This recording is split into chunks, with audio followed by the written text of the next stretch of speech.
여러분은 우리가 감사의 11월 이렇게 보내자 했는데 지금 감사하고 계십니까? 어떤 때 여러분은 감사하실까요? 여러분이 감사하는 때는 과연 언젠가요? 만약 여러분의 삶에 어떤 부족함과 아쉬움이 느껴질 때 여러분은 어떤 마음이 드십니까? 조금만 더 있으면 좋겠는데 하는 그때 여러분의 마음은 과연 어떻지요? 그 일을 이룸에 있어서 넉넉하지 못할 때 여러분의 마음은 어떠십니까?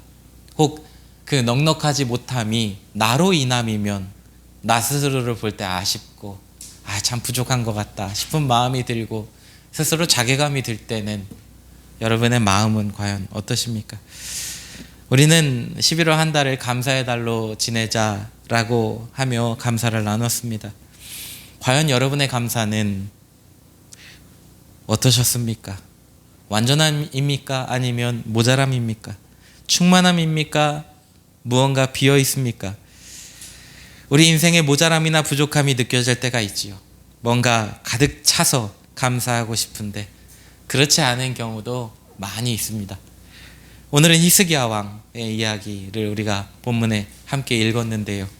히스기야는요, 왕으로서 하나님을 향한 마음으로 이 나라를 개혁한 인물입니다. 큰 목표가 있었고요. 힘있게 그것을 이루기 위하여서 그 목표를 잘 행하기 위하여 애썼어요. 그러나 그의 마음과 달리 이스라엘 백성은 히스기야의 개혁에 함께 발맞추어 가지를 못했습니다.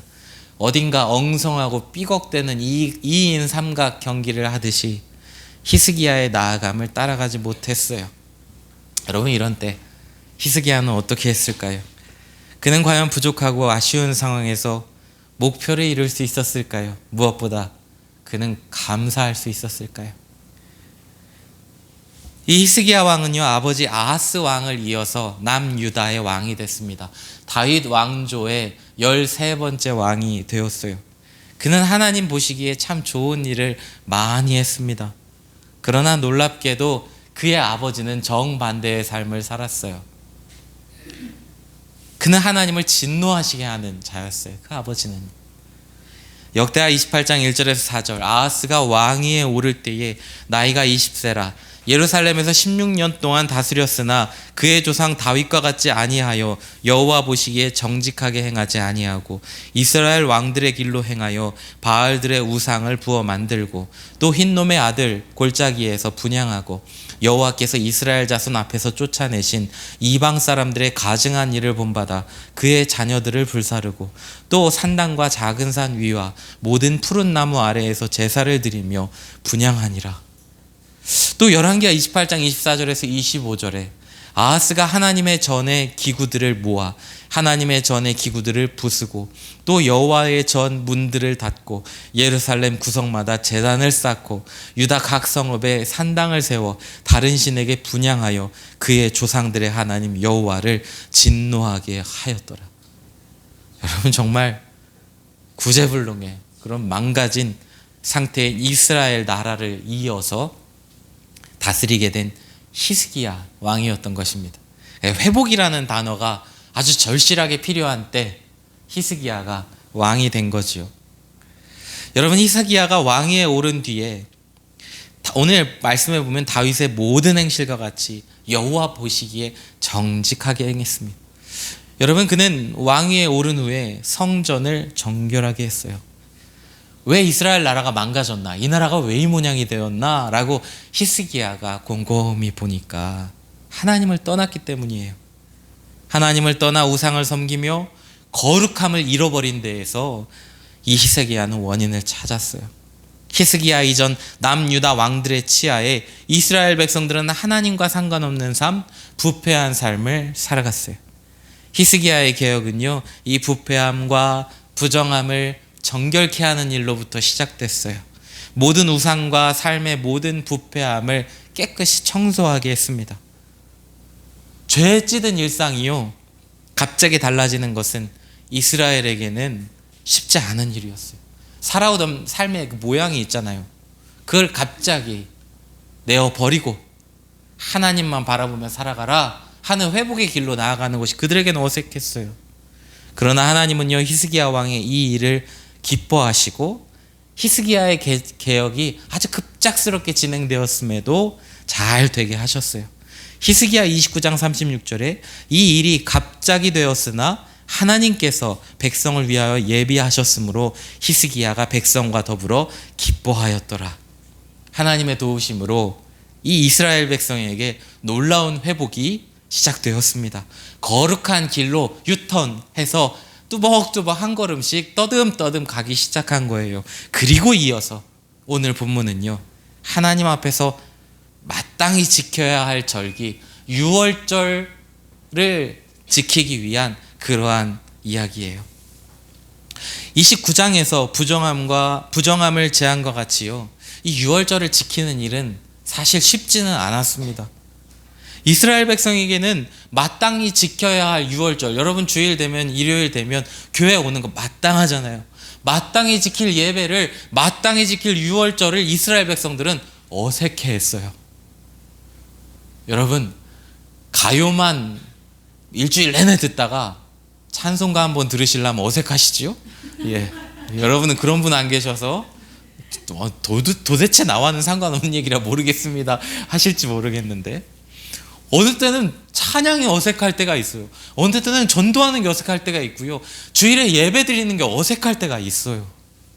이스라엘 백성들은 마땅히 드릴 유월절이 어색했어요.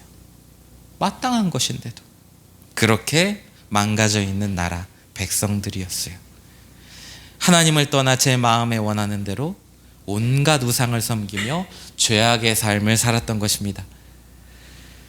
여러분, 유월절을 지켜야 되는데 준비되어 있지 않았다 그랬죠. 그것이 1절부터 5절의 말씀에 기록되어 있어요. 그 내용이 뭡니까? 제사장이 없어요. 제사장이 없고요, 유월절 때에 마땅히 백성들이 올라와야 하는데 올라올 생각을 못했던 거예요. 예루살렘 성전에서 아니 예배해야 되는데, 절기를 지켜야 되는데 사람들도 안 모였고요, 그 절기를 지킬 수 있는 제사장들도 부족했어요. 그러니까 준비가 되어 있지 않았던 거죠. 본래 유월절은요, 첫째 달 아비월에 지켜야 합니다. 그것이 하나님이 정해주신 거예요. 레위기 23장 5절에 첫째 달 열 나흔 날 저녁은 여호와의 유월절이요, 첫째 달 지키라고 하셨거든요. 지금 하나님께 대한 히스기야의 열정, 그 마음은 당연히 말씀하신 때에 드리고 싶어요. 그러나 지금 이스라엘 백성은 유월절 절기를 지낼 수가 없는 상태입니다.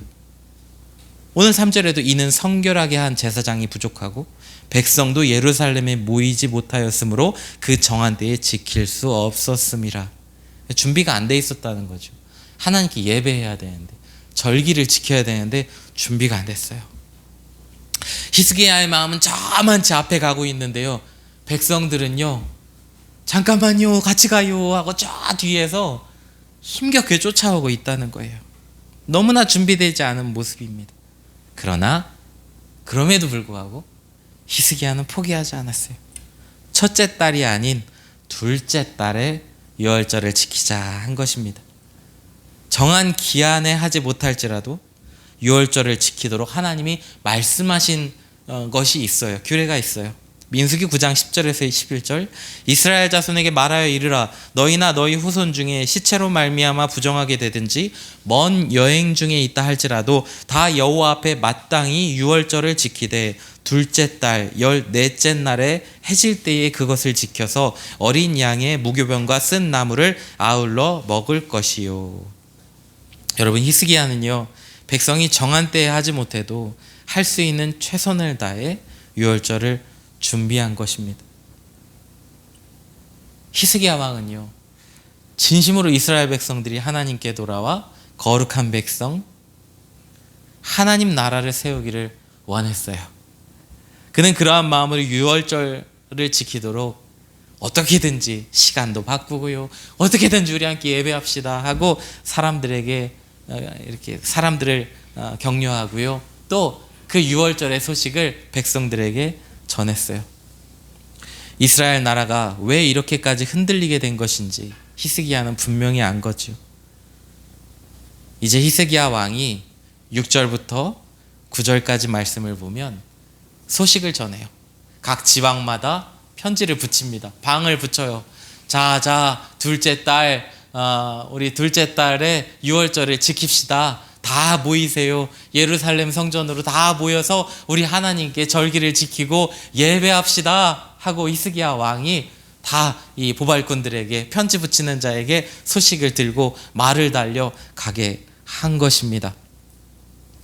그리고 하는 말이 뭐냐면, 너희가 여호와께 돌아오면 너희 형제들과 너희 자녀가 사로잡은 자들에게서 자비를 입어 다시 이 땅으로 돌아오리라. 너희 하나님 여호와는 은혜로우시고 자비하신지라. 너희가 그에게로 돌아오면 그의 얼굴을 너희에게서 돌이키지 아니하시리라 하였더라. 히스기야는요, 너무나 분명한 거예요. 너무나 절박하고요, 너무나 간절한 거예요. 여러분, 예배해야 삽니다. 절기를 지켜야, 하나님이 말씀하신 대로 살아야 우리가 삽니다. 너무나 간절한 심정으로 백성들에게 이 소식을 전한 거예요. 결과가 어떻게 됐을까요, 여러분? 히스기야의 마음과 같지 않았어요. 10절 말씀부터 보면 보발꾼이 에브라임과 므낫세 지방 각 성읍으로 두루 다녀서 스불론까지 이르렀으나 사람들이 그들을 조롱하며 비웃더라.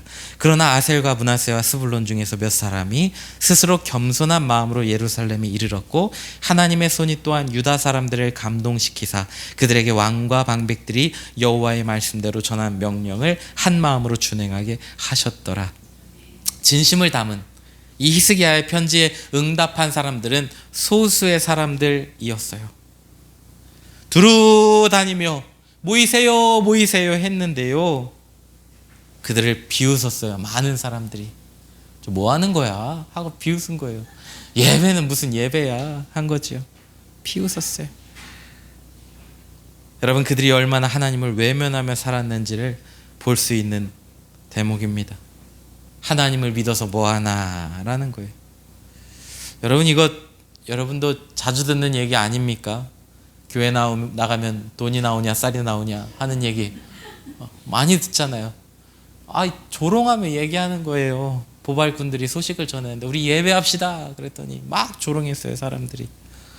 하나님 믿어도 소용없다는 것입니다. 이스라엘 백성의 눈에 애굽이나 아수르의 우상들은요, 하나님보다 커 보였어요. 히스기야의 눈에는요, 생명과 복의 주관자 되시는 하나님이 보이지만은 사람들의 눈에는 희미할 뿐이었어요. 여러분, 히스기야의 마음이 얼마나 답답했을까요? 여러분, 왕의 명령에 다 뛰어들어 동참해도 시원찮을 상황인데 그들은 미적됐어요. 조롱하기까지 한 것입니다. 소식을 들은 이들 중에 아셀과 므낫세, 스불론 중에서 소수와 유다 지파만이 왕의 명령에 응했어요. 여러분, 우여곡절 끝에 이스라엘은요, 이야르월, 그러니까 곧 둘째 달에 유월절을 지키기 위해 모였어요. 참 어렵죠, 여기까지도. 그러면 여러분, 여기서 잘 되었는가? 여기서도 문제가 있었어요. 여러분, 13절부터 18절에 기록되어 있는 내용인데요, 제가 읽어드리겠습니다. 둘째 달에 백성이 무교절을 지키려 하여 예루살렘에 많이 모이니 매우 큰 모임이라. 무리가 일어나 예루살렘에 있는 제단과 향단들을 모두 제거하여 기드론 시내에 던지고 둘째 달 14째 날에 유월절 양을 잡으니 제사장과 레위 사람이 부끄러워하여 성결하게 하고 번제물을 가지고 여호와의 전에 이르러 규례대로 각각 자기들의 처소에 서고 하나님의 사람 모세의 율법을 따라 제사장들이 레위 사람의 손에서 피를 받아 뿌리니라. 회중 가운데 많은 사람이 자신들을 성결하게 하지 못하였으므로 레위 사람들이 모든 부정한 사람을 위하여 유월절 양을 잡아 그들로 여호와 앞에서 성결하게 하였으나 에브라임과 므낫세와 이사갈과 스브론의 많은 무리는 자기들을 깨끗하게 하지 아니하고 유월절 양을 먹어 기록한 규례를 어긴지라. 여러분, 사람들은 많이 모였는데요, 그들의 모임이 어지러웠어요. 곧 하나님 앞에 성결하지 않았던 것입니다. 예루살렘은 여전히 난잡했어요. 이에 그들은 모든 우상과 더러움을 내던졌어요. 제사장과 레위 사람이 부끄러워하며 했던 거죠. 여러분, 그 당시 하나님만 믿은 거 아니고요, 나는 이것도 믿을란다, 나 잘되게 해줄 거 믿을란다 하고 한 거예요. 여러분, 뭐 그럴 일은 없겠지만 한번 생각해 보세요. 교회에 왔는데요, 여기다가 이제 그 절에서 쓰는 염주 손에다 이러면서 들어오시고 뭐 무당 그 쌀 집어던지고 막 부채 들고 뛰어다니고 여기 와서 그러고 있다가 생각해봐요. 난잡하지요. 난잡하죠. 제사장들은요 부끄러워했어요. 부끄러워했어요. 예배에 모였는데 절기를 지키려 왔는데 준비되어 있는 건 없고 성전에 모든 우상들과 모든 더러움이 가득하고 부끄러운 거예요. 레위인들이. 그래서 그것들을 성결하게 하였습니다. 게다가요 에브라임과 므낫세와 이사갈과 스불론의 많은 무리가 성결하게 하지 아니하고 유월절 어린 양을 먹었어요. 이것도 그럴 일은 없지만 한번 생각해 봅시다. 성만찬을 하는데 와 떡이다 하면서 예배하지 않고 막 달려나와서 막 먹는 거예요. 사람들이. 매우 당황스러우시죠. 네, 매우 당황스러우시죠. 이스라엘 백성들이 그랬다는 거예요. 하나님의 말씀, 하나님께 예배함이 예배는 드리는데 성찬은 나누는데 유월절 양을 잡았는데 난잡한 거예요. 도대체 이거 어떻게 해야 되죠? 하나님의 말씀을 지키겠노라고 절기를 지키겠노라고 그들이 모였는데 정작 모여서 그들이 행한 일은 난잡하기가 그지없는 일이었어요. 제멋대로 제 마음대로 하나님이 금하신 일을 하나님을 위한 자리에서 하고 말았어요. 제멋대로 자기 뜻대로 떠들며 행하는 이스라엘 백성들, 어찌 보면 말 안 듣는 학생들의 통제불능 상황을 만난 선생님처럼 히스기야는 어질어질했을 거예요. 유월절을 드릴 만한 형편이 못 되어 제때 모이지 못했고 모이라 해도 안 모이고 모여서는 제각기 하나님 말씀 어기면서 어수선하고 정말 어쩌면 좋지요. 이런 상황이면요 누군가는 관둬! 하고 소리칠지도 모릅니다. 그러나 히스기야는 그렇지 않았어요. 오히려 이스라엘 백성들, 하나님의 말씀을 어긴 그 백성들을 위해 기도했습니다. 히스기야가 그들을 위하여 기도하여 이르되 선하신 여호와여 사하옵소서. 결심하고 하나님 곧 그의 조상들의 하나님 여호와를 구하는 사람은 누구든지 비록 성소의 결례대로 스스로 깨끗하게 못하였을지라도 사하옵소서 하였더니 여호와께서 히스기야의 기도를 들으시고 백성을 고치셨더라. 하나님은 이스라엘 백성 이 히스기야 왕의 기도를 들어주시고 부족함 아니 거룩함을 상실한 이스라엘 백성들을 고쳐주셨어요. 히스기야는 하나님께 대한 열심, 그분을 향한 선한 뜻을 가지고 이스라엘 백성들을 거룩함으로 이끌었습니다. 나라를 거룩하게 하고 성결한 백성 되도록 이끈 것입니다.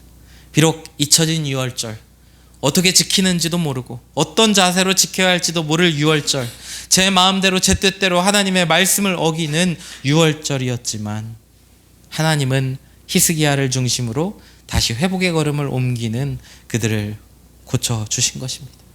부족해도 아쉬워도 제멋대로여도 하나님은 그들을 기뻐하시고 히스기야의 기도를 들어주셨어요. 자, 이제 결론입니다. 이 모자란 유월절의 끝은 어땠을까요? 21절부터 보시면 예루살렘에 모인 이스라엘 자손이 크게 즐거워하여 7일 동안 무교절을 지켰고 레위 사람들과 제사장들은 날마다 여호와를 칭송하며 큰 소리 나는 악기를 올려 여호와를 찬양하였으며 히스기야는 여호와를 섬기는 일에 능숙한 모든 레위 사람들을 위로하였더라. 이와 같이 절기 7일 동안에 무리가 먹으며 화목제를 드리고 그의 조상들의 하나님 여호와께 감사하였더라. 아멘. 여러분 결론이 어땠다 그랬습니까? 이와 같이 절기 7일 동안에 무리가 먹으며 화목제를 드리고 그의 조상들의 하나님 여호와께 감사하였더라. 여러분 참으로도 쉽지 않은 일이었지만 하나님은 그들을 기뻐하셨고 그들은 하나님께 감사했습니다. 사랑하는 성도 여러분, 내 인생의 모자람, 아쉬움, 완벽하지 않음에 우리는 감사를 싹 감춰두고 낭망하는 삶을 살지는 않았나요? 오늘 본문의 히스기야의 일은요, 참 모자람 속에서, 참 많이도 모자람 속에서 이루어진 일이었습니다. 왕이 주도한 일이었음에도 불구하고 참 답답하게도 따라주지 않았던 일입니다. 그러나 하나님께 대한 마음, 주님 가까이 가고자 한 열정에 모자라도 부족해도 아쉬워도 하나님은 감사로 결론 맺게 하셨습니다. 여러분의 11월은, 이 한 달은 어떠셨습니까? 완벽하지 않아도, 때로 부족했다 하더라도, 아쉬움이 남는다 하더라도 여러분 하나님께 나아가 감사하십시오. 그 모습 그대로를 기뻐하세요. 그분께 나아감을 원하십니다. 외면치 않으시고 고치시며 또한 감사의 삶으로 이끄십니다. 11월 한 달 잘하셨습니다. 남은 날들도 감사하며 살아가시고 이제 매일의 감사, 평생의 감사를 하나님께 올려드리는 여러분들 되시기를 주님의 이름으로 축원합니다.